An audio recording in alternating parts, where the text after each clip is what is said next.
I'm delighted to be in conversation this afternoon with one of the featured artists at the Dublin Dance Festival this year. Gilles Viandier is a French dancer and choreographer.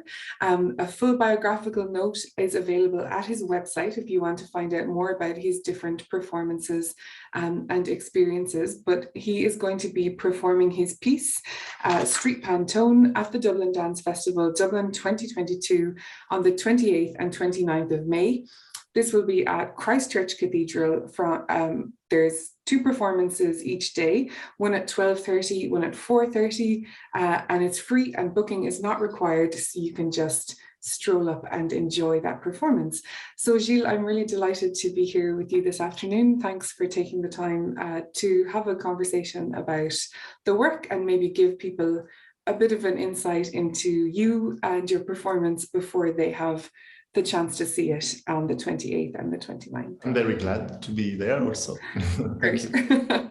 Thanks, Gilles. So I have loads of questions. I think I was asked to moderate this chat or to have the lucky position of interviewer because I'm both very interested in medieval architecture, but also in ideas of public space. And of course, Gilles' performance will be taking place in the stunning surroundings of Christ Church Cathedral, one of the most beautiful medieval buildings in Dublin. But first of all, I'd love to ask you some questions about your background as an architect. Because of course, dance and architecture are often considered together. They're both interested in exploring bodies and space and flow and of course public space. So I'd love to hear you speak a little bit first about your experience of training as an architect, what sparked your interest in that training, and then how did that inform your dance practice? I mean, dance has always been a passion, and I think it was also a dream as a child to become a dancer. But then, because I was okay with school and I was really interested in studying after being graduated, I chose architecture as not as a real choice, like because I was interested in a lot of things, and architecture was summing up a lot of things. Actually, it can be related to art, of course, technology, sociology, philosophy, design, urbanism. And I really liked this idea of knowing few things about a lot of concepts and a lot of fields. And actually, at the end of the studies, I was lacking something about movement. Because in architecture, of course, we're talking about the ways, the passage, the flows in the project. But my body was asking for movement and for expressing itself in the environment. Mm-hmm. And it's also a way of playing with the space. Actually, the architect is used to name and to analyze the space and to qualify the space. But in the body, we really embody this concept. And it's a way to make it to make it clear. Actually, the body is really well. is really the instrument, or the I guess the tool of exploration. And I love actually the idea of play, because I think, as we'll maybe speak about a little bit later, there's a great sense of humor in the piece. Certainly in the videos that I have watched in advance of this, there's wonderful humor. They're really funny, in many ways, the performances. And I guess there is with architecture, and architectural training, as you say, an interest in how bodies will move, how they will engage safely, and well, in built environments, or whether it's public space, but maybe there is less room for playfulness, outside of something like maybe the pavilions, or in the Venice Biennale, where you have maybe an opportunity to be a little bit more playful. So it's interesting that was, I suppose, the motivating factor for you. Just before we move on from thinking about that kind of architectural background, were there any architectural practices or architectural experiences that really impacted you, or that you came across during that time, that you feel have had an impact on this interest in exploring the kind of weave of public space that you engage with so much in your work? Yes, as an architect needs a site or a place to project its ideas. I was really much stimulated by the in situ, the context itself, than the studio. I spent hours and days, and really I spent a lot of time in theaters and studios to perform, or to create with other choreographers. But then for my own projects, I really wanted to create and to be stimulated by the context. Actually, the social situation of every day is so reduced that when you start to engage your body differently in the public space, it could turn really into something surprising for the audience, and for the inhabitant, or the people who are walking through, because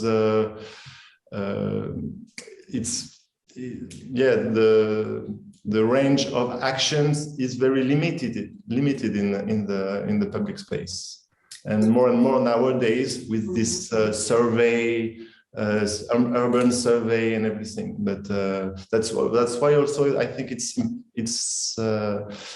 funny and interesting to create in the public space.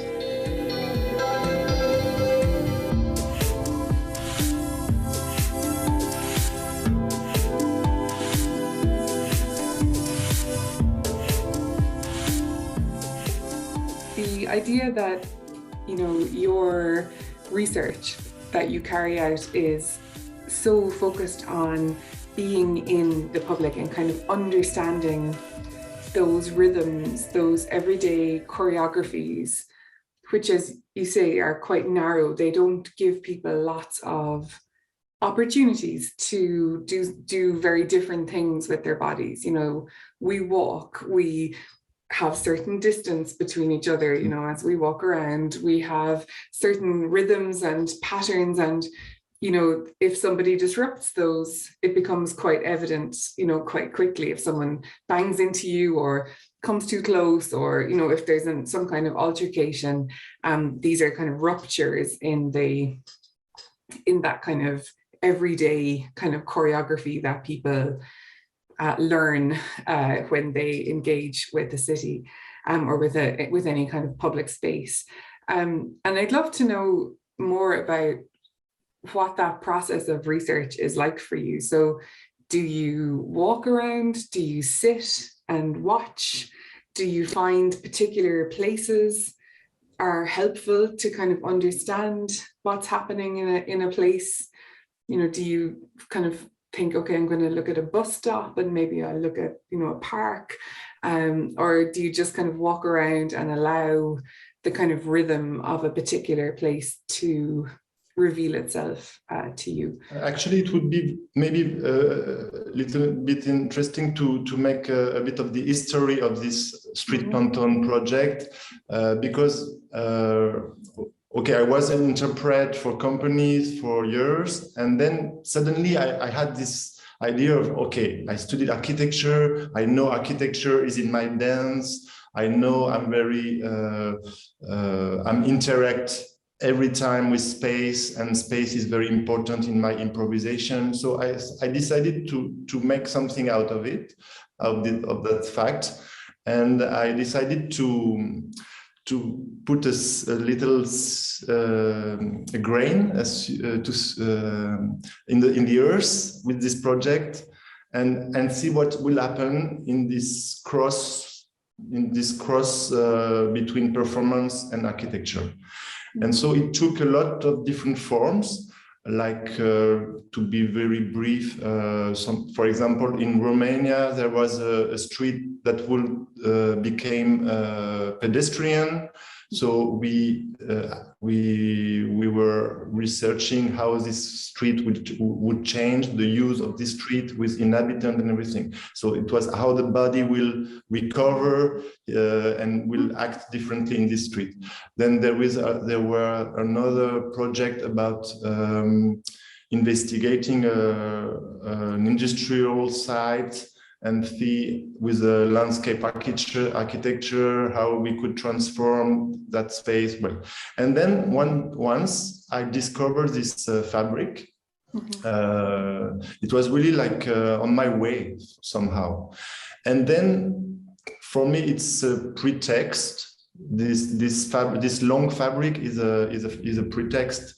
It's an artifact that could express the thing I was looking for,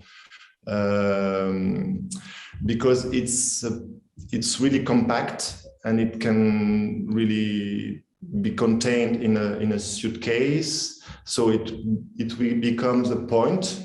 As Kandinsky was writing points, lines, and surfaces and plans, it's a point, it's a line, it's a vector, it's a surface, it's a volume, it's also metamorphosing itself during the time. So I was like interested by this material, and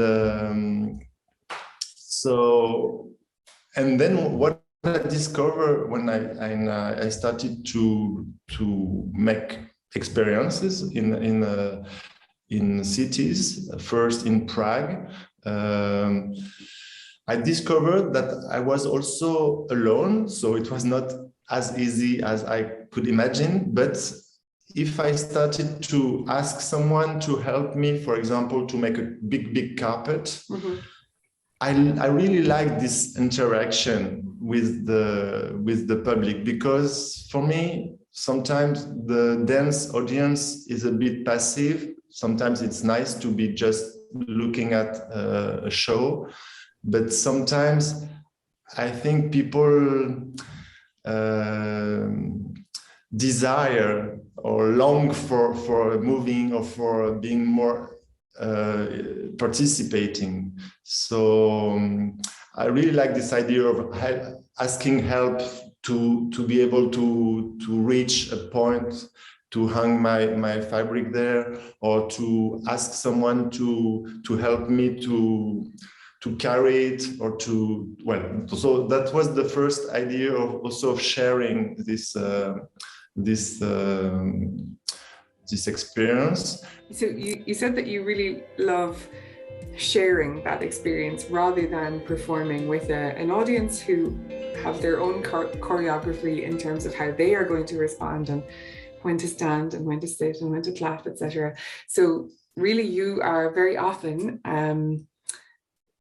encountering people who have not expected to be at a dance performance. Is that fair to say? So, that you might find people who are passing by, they're going about their day, they might be doing their shopping or walking home from school or something like this, and you ask them to share in this improvisation with you.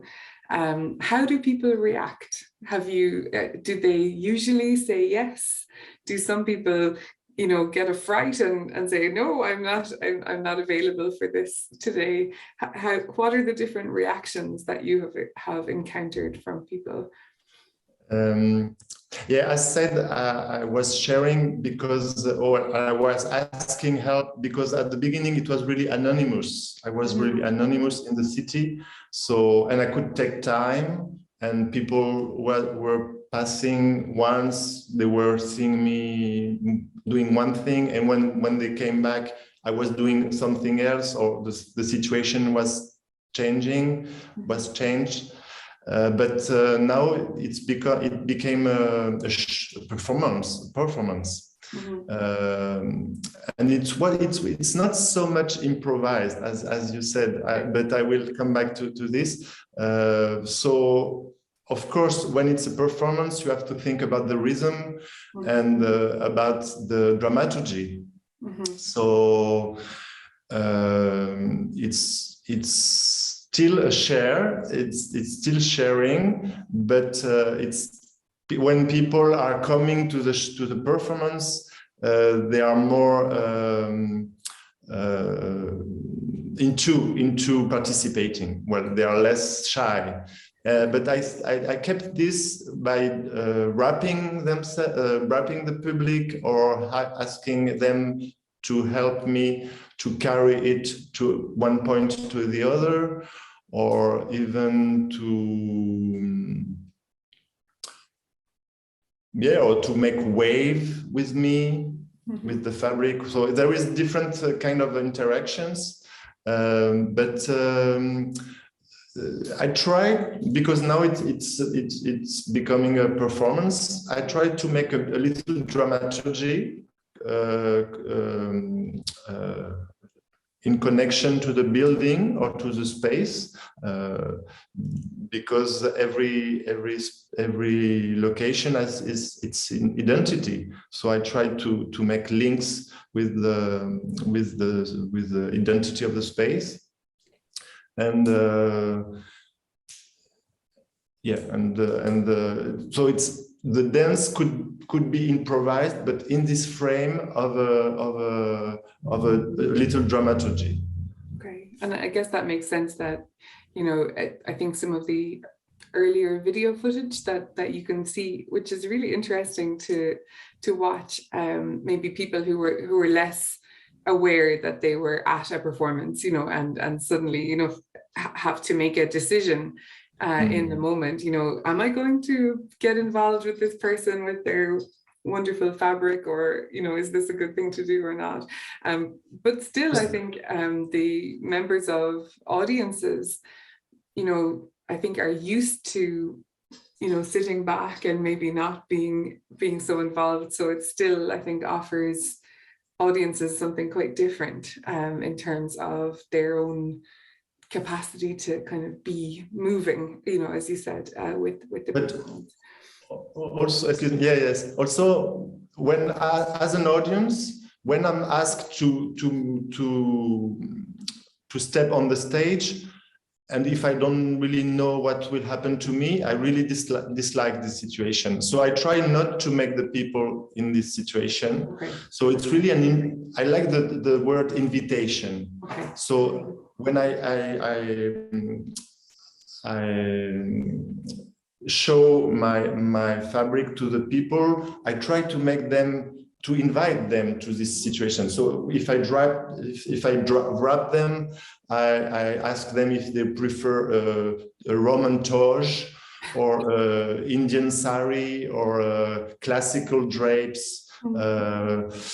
I talk to them, and they're not alone, because if I wrap someone, I will wrap someone a few meters away, and then there will be 8 people doing this situation. So it's a group. It's not one person being really like on the podium and being a bit unstable, or I don't know. That's so anyone who is listening and who is thinking of coming to Gilles' performance, don't worry, you know, you're not going to be, you know, the only one, if you are interested in accepting the invitation to participate. And I won't be well, it's not, people can refuse, there's no problem to this. Okay, so don't be afraid is the message. The different colors that you choose, so, you know, it's interesting. So the kind of colors of the Dublin Dance Festival, and to kind of be part of the festival experience and the festival identity with the colors. Do the colors have any impact on the nature of the performance? You know, do you dance differently with royal blue or orange or turquoise? Does that have an impact on you? Do you respond differently to the colors in different ways? I don't think there is really an impact on the dance itself, but on the music there is. Yeah, when I used the dark blue, I made a research about all the music that are blue in the title, for example, or the Big Blue, or the Blue Train of Coltrane, or kind of blue of Miles Davis. Well, when I used the yellow, there is also songs about the yellow.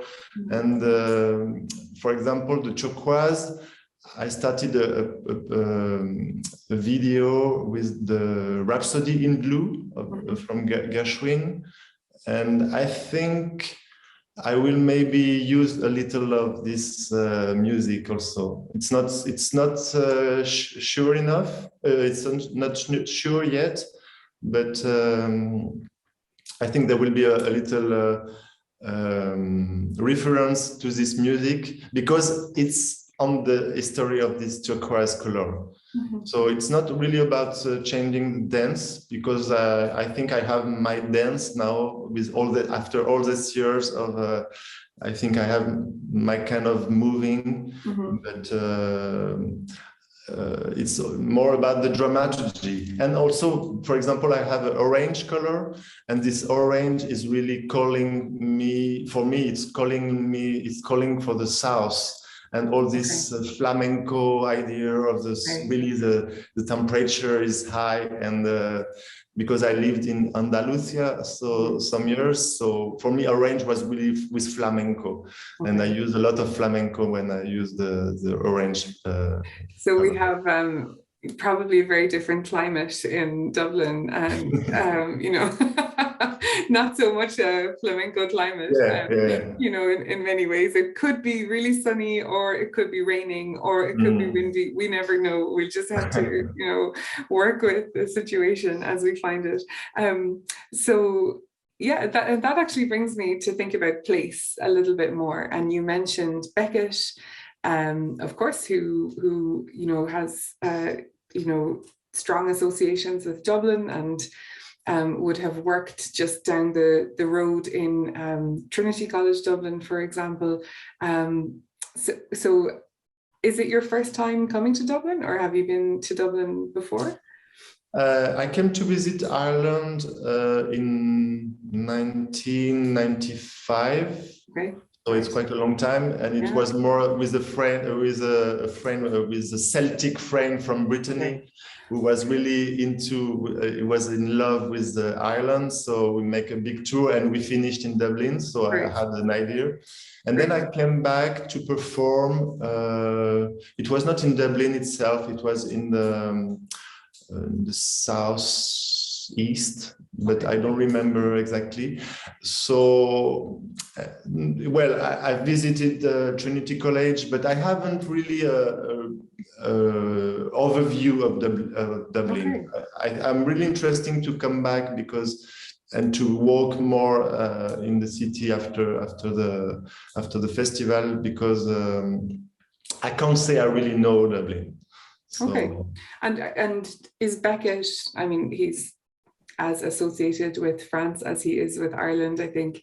You know, is he someone who's particularly important to you, or are there other artists or writers or performers that you really kind of are touchstones for you, or that continually kind of inspire your work?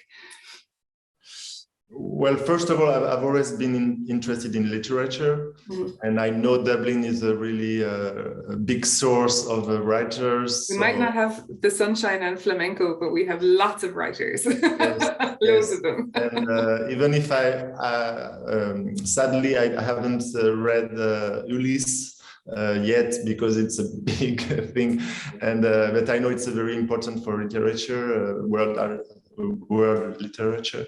But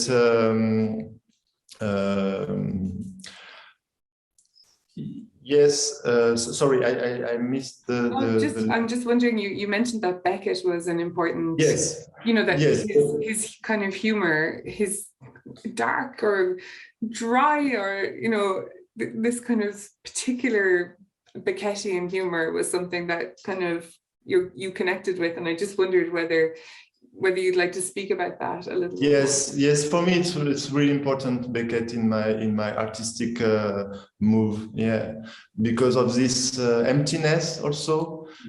Because in architecture we are also talking about how we design emptiness more than solidity or materiality. The people are using the architecture in the emptiness, in the space in between, and I think, for me, Beckett is really about the minimalism of and the dryness also, a bit of the conversation, but also with the humor, and I really like the humor of Beckett. And I studied Waiting for Godot when I was in the university. So, and I was struck by Waiting for Godot when I saw it in the theater for the first time. It had a really strong impact on me. It makes me, when you were speaking earlier about Kandinsky and about the way in which the fabric for you kind of operates in these different kinds of expressive forms in space, it makes me think about one of the Irish painters that Beckett was very interested in, and you know, had a great admiration for, Jack B. Yeats. So the brother of the possibly more famous William Butler Yeats, who is an incredible painter of color. And I think it would be, you might find it interesting in your time in Dublin to pop into the National Gallery and to see the way Yeats uses color in a way that, and lots of turquoise, lots of orange, but lots of turquoise actually, and lots of really interesting kind of fluid brushwork and things like that. So you might find a mutual friend between Beckett and your own work in the paintings of Jack B. Yeats in the National Gallery, I think. Just to say again, thanks so much to Gilles for taking time to chat about the piece. Just to remind people, I'm sure you know people will be really interested to go and experience it in person.